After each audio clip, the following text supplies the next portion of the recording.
الحمد لله ثم والصلاة والسلام على رسول الله صلى الله عليه وسلم. اللهم لا سهل إلا ما جعلته سهلا وأنت تجعل الحزن إذا شئت سهلا. اللهم وفقنا لما تحبه وترضاه. أيها الإخوة والأخوات، السلام عليكم ورحمة الله وبركاته. الله سبحانه وتعالى أيام هذودان أسقناتي عليه نصر تجلي كلن كان ولا ليال. haddaba maanta waxaan rabaa walaalayaal inaan ka hadlo qiso cajiib ah oon isleeyahay waad ka faa'iideysanaysaan, in badana noloshiina waxbay ka bedeli doontaa aan isleeyahay. aada iyo aada bay ii taabatay aniga laf ahaanteyda markaan qisada akhriyay.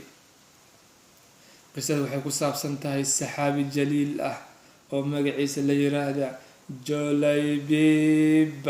ninkaas magacaas la baxay Julaybib ayaa la yiraahdaa saxaabigan walaalayaal. wuxuu ka mid ahaa asxaabu sufa, saxaabadii masaajidka nabiga seexan jiray ee masaakiinta ay fuqarad ahaa ay waxba aanan haysan. asxaabu sufan waxaa loogu bixiyay walaalayaal, masaajidka nabiga waxaa ku xirnay xarka. dadka raba inay wax sadaqaystaan marka xarkahaas ayay sadaqadooda ay saarsaar jireen, dharkii iyo wixii kale raashinkii wixii la baxay meeshay saarsaar jireen. markaasay intay yimaadaan ahlu sufaha ayay meesha ka qaadan jireen. sidaasaa loogu bixiyay ahlu sufa. saxaabigan gurigiisa masaajidka ayuu ahaa, xaas maba lahaynanba. nin gaaban ayuu ahaa walaalayaal, nin madow ayuu ahaa. wuxuu ahaa walaalayaal damiim, nin wuxuu ahaa fool xun, aada iyo aada u fool xun ayuu ahaa. abtirkiisa lamaba garanayninba, magaciisa lama garanaynin Julaybib mooyaane.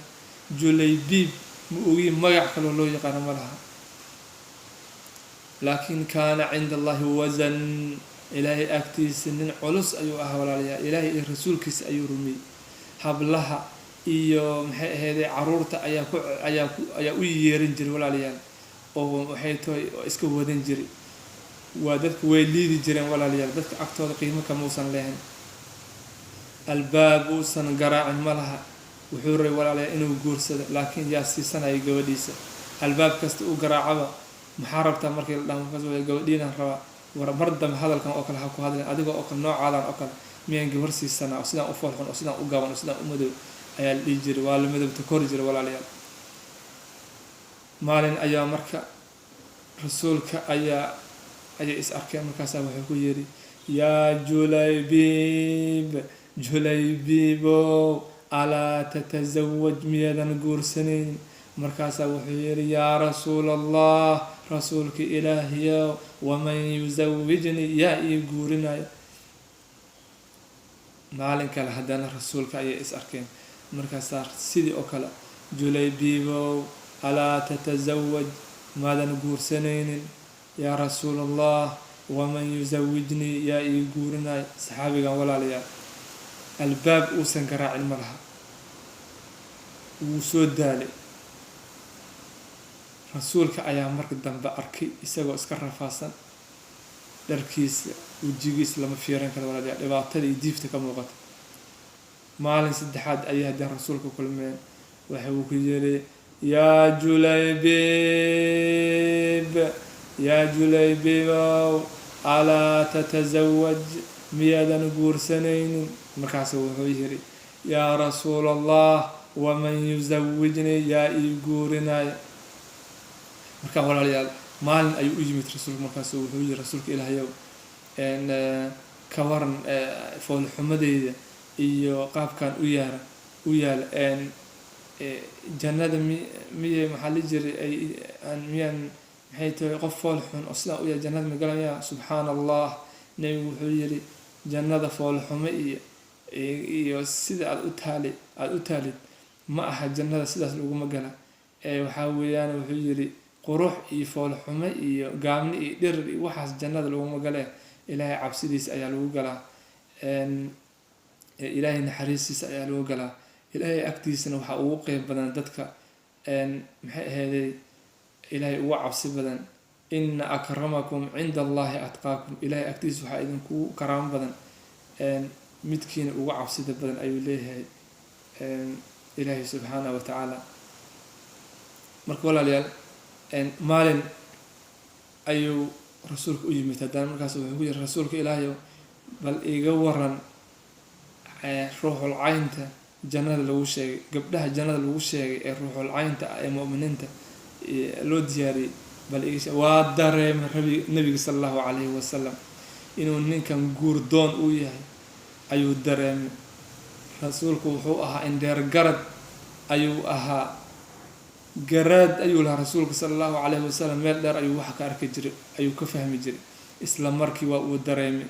Julaybiib wuu baxay marka nabiga sala allahu calayhi wasalam gabar isagoo u raadinayo walaalayaal, xaafad oo magaalada madiine ka mid ah oo reer ansaareed ah oo isaga u yaqaan ayuu nabiga tagay. markaasaa wuxuu ku yiri ninkii guriga iskala markuu arag rasuulka aad buu u farxay, wuu soo dhaweeyey. markaasaa wuxuu yiri rasuulka sala allahu calayhi wasalam waxaan u socday uu yiri gabadhiina u baahnaa. ninkii waa kala babatay, wuxuu yiri rasuulka ilaahay miyaa maanta isoo raadsaday oo gabadhayda maanta soo doonay. ninka farxad xagoo u ordaa oo isku dardarsamay ninka walaalayaal. wuxuu yiri rasuulka ilaahay ma adigan ku diidi garaa gabadhayda, ninka qofka ugu qiimo badan rasuulka ilaahay yaa tahay, gabadhayda waa diyaar waan ku siini. nabigu wuxuu yiri isdaji aayar. wuxuu yiri waxaan u rabaa Julaybiib, laa ilaaha illa allah. ninkii markuu maqlay wuxuu yiri yaa u rabta rasuulka ilaahay? Julaybiib ayaa u rabaa. ninkii madaxuu qabsaday, wuxuu yiri rasuulka ilaahay Julaybiib Julaybiib see wax loo siinay? bismillah. Julaybiib rasuulka ilaahay waa ku adkaatay ninkii hadda faraxsanaa wuu isbedelay walaalayaal, wejigiisa si kaloo noqday. Julaybiib markii loo sheegay wuxuu yiri rasuulka ilaahay hadda waxaan la soo tashanaa xaaskayga. uu yiri arrintaa taas tahay sidaas maan moodeynin, arrinta si kale aad iiga dhigtee.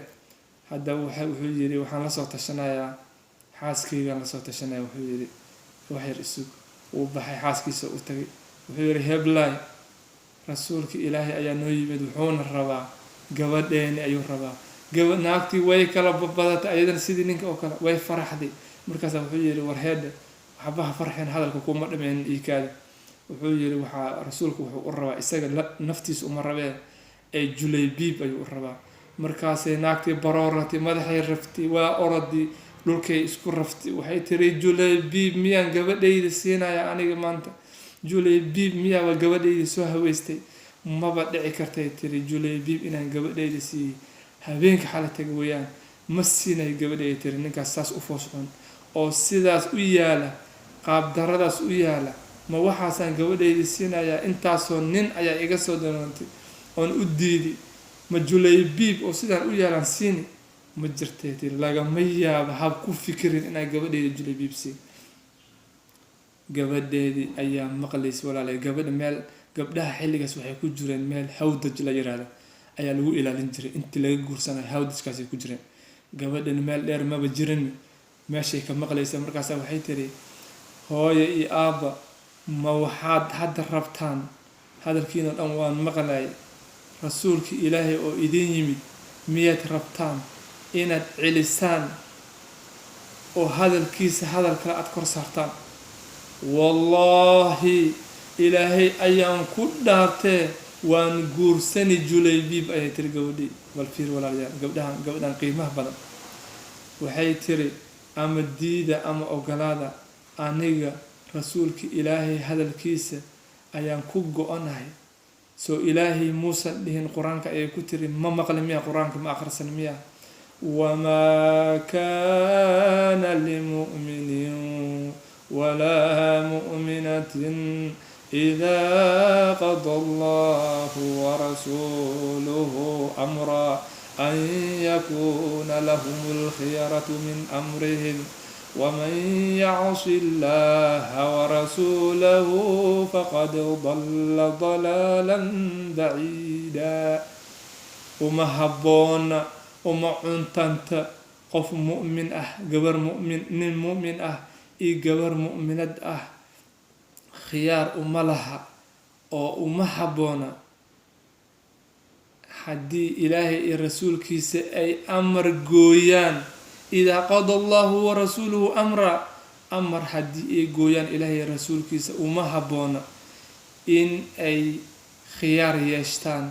سو إلهي موسى دين قرآنك يعني إنك إلهي الرسول كيس خلافنا waa lumi run ahaantii miyaadan maqle miya aayaddaas ayay tiri aayaddii ayay xasuusisay wallaahi inaan guursanayo julaybiib rasuulka hadalkiisana waan yeelay inaanan celinaynin rasuulka ilaahay subxaanahu watacaala ayay tiri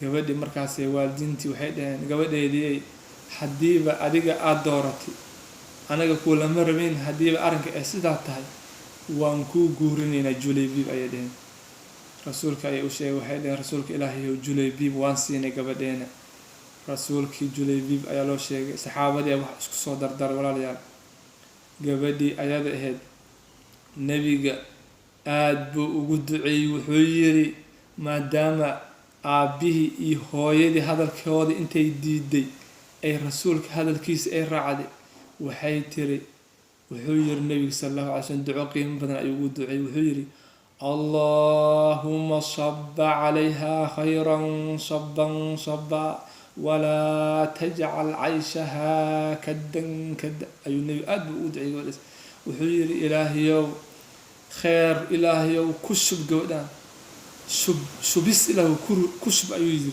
rasuulka sala allahu calayhi wasalam nolosheedana ha ka yeelin mid kadeed ah oo rafaada ilaahu ha ka yeelin uu yiri rasuulka kheer ilaahayow ku shub gabadhan kheer oo dhan ku shub shubis ilaahu ku shub nolosheedana ilaahayow ciriiri ha ka yeelin uu yiri nabiga sala allahu calayhi wasalam walaalayaal julaybiib gabadhii ayuu la aqalgalay waa faraxsan yahay walaalkeena julaybiib maanta waa guursanaya shalay waxaa weeyaan albaabadoo dhanaa laga soo xirtay wax gabadhiisi sinay ma laha laakiin maanta rasuulka ilaahay wejigiisa lagu soo siiyey waa uu faraxsan yahay gabadhii ugu quruxda badneed ayaa maanta loo soo hibeeyey oo maanta uu la aqalgalayaa markii uu la aqalgalay walaalayaal ayaa waxaa soo yeertay weed qaylo ayaa soo yeertay oo la leeyahay yaa khaylallaahi irkabii yaa khaylallaahi irkabii yaa khaylallaahi irkabii faraskii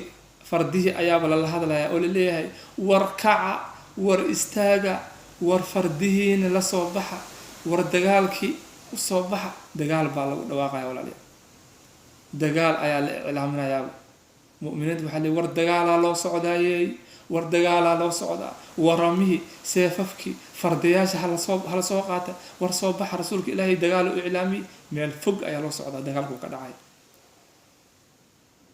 julaybiib asbuuc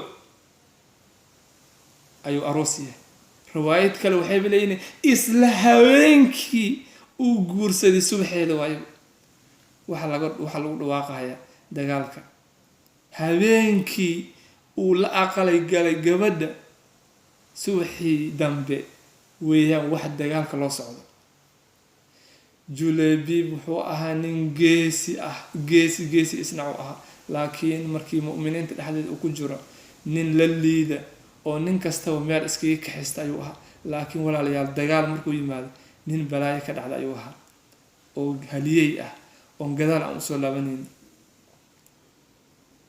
kam imise adiga maxaa sameynayda walaalayaal adigoo intaasoo san lagu leedahay maanta gabar qurux badan lagu guuriyey arooskaadan caawa aada aqal gashay subaxiina lagu dhahay ka waran dagaalaa loo socdaa julaybiib arrintaas dib umaysan dhigin oo gadaal uma dhigin seeftiisa iyo faraskiisa ayuu soo qaatay walaalayaal seeftiisuu soo qaatay iyo aaladda lagu dagaalamayo wuu kasoo tagay xaaskiisii uu jeclaa oo hadda ugubka ahayd ee cusubneed walaalayaal oo hadda la aqalgalay wuu baxay julaybiib wuxuu yidhi walle waa inaan maanta dagaalkaas ka qayb galaa wuu baxay dagaalkii ayuu galay maalinkaas walaalayaal wacdar ayuu dhigay julaybiib siduu u dagaalamay maalinkaas walaalayaal dagaalkii muddo ayuu socday gaaladii iyo muslimiinta waa la isdhexgalay eber ayaa la iska siiyey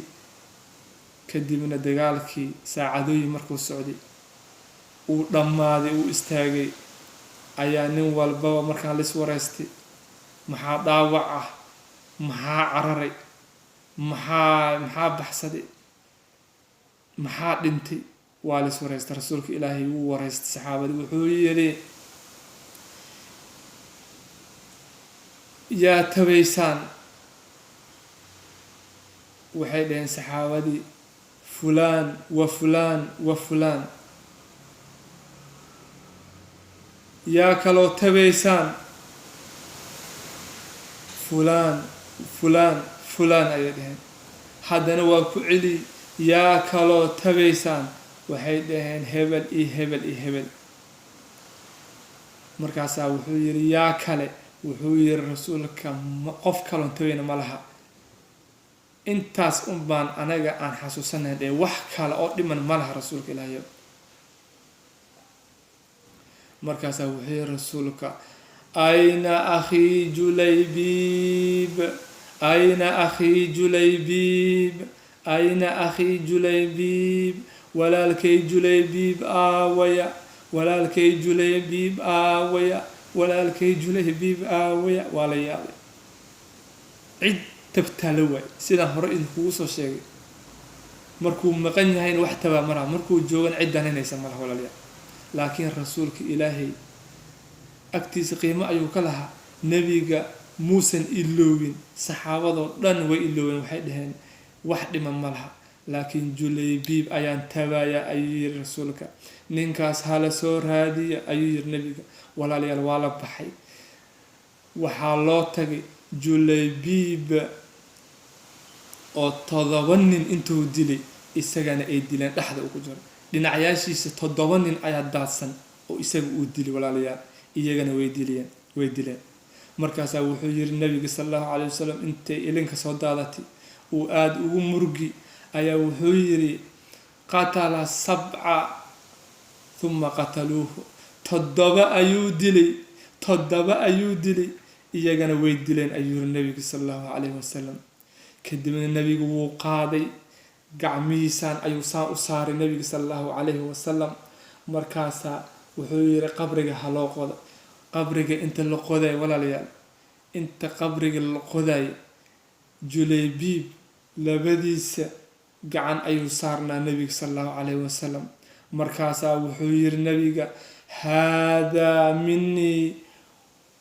haadaa minii wa ana minhu haadaa minii wa ana minhu haadaa minii wa ana minhu ayuu yidhi nabiga sallallahu alayhi wasallam kani aniga ayuu iiga mid yahay anigana isaga ayaan ka mid ahay ayuu yidhi nabiga sallallahu alayhi wasallam saxaabadii Anas bin Malik wuxuu leeyahay maalinkaas saxaabadoo dhan waxay jeclaysteen in meydkaas nabiga gacmihiisa saaran inuu qof kastaba ahaada ayuu jeclaystay uu tamaniyay alla nin walba wuxuu yidhi alla tolaay haddii aan noqon lahaa qofkaas meydka ah julaybiib oo kaleeta oo nabiga gacmihiisa saaran haddaan ahaan lahaa ayuu yidhi nin kastaba qof kastaba wuxuu jeclaystay inuu maalinkaas uu julaybiib oo kale u ahaado jeclaystay walaalayaal qofkaas nabiga gacmihiisa saaran inuu ahaado ayuu jeclaystay qiimaha uu ka joogo fiir walaalayaal ninkaas ilaahay iyo rasuulkiisa agtooda inta qabrigii laga qoday walaalayaal julaybiib nabiga gacmihiisa ayuu saarnaa qabriga meeqa la qoda meeqa daqiiqa lagu qodaa inta qabrigiisa la qoday walaalayaal julaybiib nabiga kamuusan daalin inuu gacmihiisa dhulka uga dhigayo walaalayaal gacmihiisa ayuu saan uga hayay qiimaha uu leeyahay dhul xataa waa loo quuri waay julaybiib walaalayaal waa nin madow waa nin maxay ahaydey dadka ay liidayeen nin wuxuu ahaa walaalayaal foolxun aad buu u foolxumaa nin gaaban ayuu ahaa magaciisa lama garanayn hanti iyo xoolo muusan haysan ahlu sufa ayuu asxaabu sufa ayuu ka mid ahaa haddana sharaftaas muxuu ku yeeshay walaalayaal ilaahay iyo rasuulkiisa ayuu jeclaa ilaahay iyo rasuulkiisa ayuu u adeegayay diintooda niyadiis iyo laabtiis nin iska xaaran ayay ahayd dadkoo dhan ayaa hadba meel u kaxisanaya walaalayaal haddaba xoolo badan sharaf laguma yeeshta qurux sharaf laguma yeeshta laandheera sharaf laguma yeeshta ee ilaahay subxaanahu wa tacaala agtiisa la iska dhisaa walaalayaal ilaahay iyo rasuulkiisa ma jeceshahay kam imsa jecesha walaalayaal ilaahay agtiisa lama fiirinayo qabiil laandheera iyo waxaas lama fiirinayo rasuulkeena muxuu leeyahy ina allaha laa yanduru ilaa ajsaamikum walaa ilaa suwarikum walaakina allaha yanduru ilaa quluubikum wa acmaalikum. ilaahay ma fiirinayo quruxdiina, jir dhismeedkiina ma fiirinayo. ilaahay laakiinse wuxuu fiirinaya camalkiina. walaakina allaha yanduru ilaa quluubikum wa acmaalikum. qalbigiina maxaa ku jiro, alla ka cabsi miyaa ku jiro, iyo camalkiina ayuu fiirinaya ilaahi subxaana watacaala. haddaba Julaybiib sidaasaa loo aasay walaalayaal. markii la aasay gabadhii uu ka dhintay Julaybiib waxaa soo doontay kibaaru saxaabadii waaweyneed ayaa guursatay. midda kaleeto gabadhii ducodii nebiga ayaa ku dhacday, waxay noqotay magaalada Madiina gabadhii ugu hantida badneed ayay noqotay, gabadhii ugu sadaqada badneed ayay noqotay, gabadhii waxay noqotay ugu zakada bixinta badneed ayay noqotay walaalayaal. maxay ku heshay ducadii rasuulka sallallahu alayhi wasallam. Julaybiibay ay ogolaatay, dadka dhan ay diideen ayay soo dhaweysay ilaahay iyo rasuulkiisa hadalkooda ayay soo dhaweysay walaalayaal. ayay ilaahay wuxuu ugu abaalguday arrinkaas. khayr fara badanna waa loo rajeynayaa. hadda walaalayaal qisada qiso qiimo badan weeyaan. maanta waxaan isku xiriirinaa oo qofka loo gooyaa waa inuu qabiilkiisa maanta lagu ceeriyaa, qofka oo lagu gooyaa wejigiisa iyo quruxdiisa maanta lagu gooyaa. waxaa lagu leeyahay qofkan waa laangaab, waxaa lagu leeyahay qofkan qabiilkiisa lama yaqaana, qofkan waxaa leeyahay ma quraxsana, qofkan waxaa leeyahay xoolihii hanti ma laha. Julaybiib ku cilmi qaata walaalayaal. maanta Julaybiib hadduu joog lahay zamankeena ma gabar ogolaan lahayd ayaa jirta walaalayaal. ya gabar ogolaan lahayd miyaa jirta? ma laha. xilligaas rasuulka zamanka ugu qiimo badnaay ayaaba sidaas loo liidaaye. maanta hadduu Julaybiib joog lahay cid wallahi fiirin lahayd ma laha. hadda walaalayaal qisada faa'iidooyinka kale idinka idin daayay. intaan qiso kale aan kula kulmeen hadduu ilaahay yiraahdo waa inuu fiidiyoga xigahay insha allah. هذا وبالله توفيق وصلى الله على نبينا محمد وعلى آله وصحبه وسلم. بارك الله فيكم.